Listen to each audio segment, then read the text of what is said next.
There are four main groups of threat actors that we have to understand for the Security Plus exam. The first is a script kiddie. These are hackers who have little to no skill, and they only use tools and exploits written by others. These are what people call baby hackers. They're people who go online and download a program that might allow you to simply type in an IP address and hit go, and it will conduct a denial of service attack on your behalf. They have no skill and no ability on their own, and they oftentimes don't even know what the tool they're using is going to do.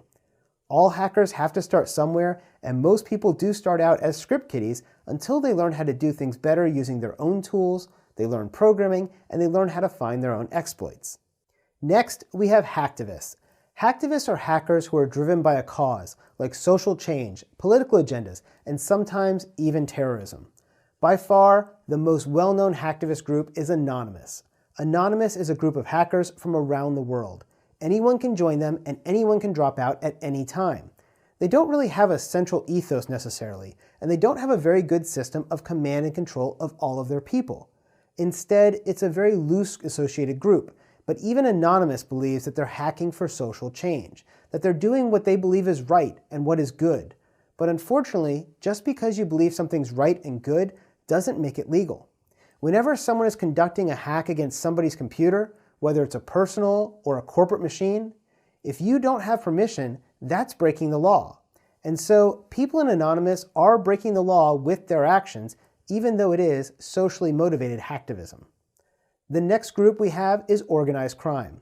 Organized crime is a group of hackers who are part of a group that is well-funded and highly sophisticated. For example, there are numerous crime organizations out of Eastern Europe right now. They're behind a lot of these ransomware attacks that we're seeing.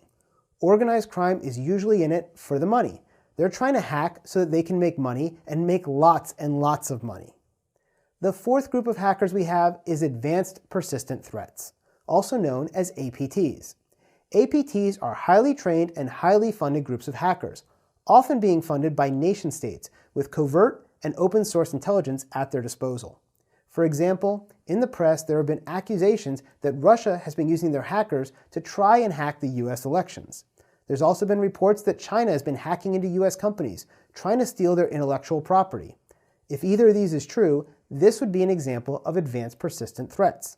These APTs are good. When they get into a network, they are very, very quiet and very sneaky, and they can stay in there for long periods of time without detection. There was one case where a healthcare insurer was hacked by one of these nation-state APTs.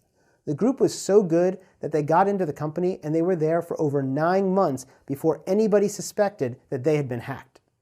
So as we start looking over the skill levels of hackers, remember, down at the bottom is your script kiddies. Those are your babies. Then we have our hacktivists, and then organized crime, and at the top we have our advanced persistent threats.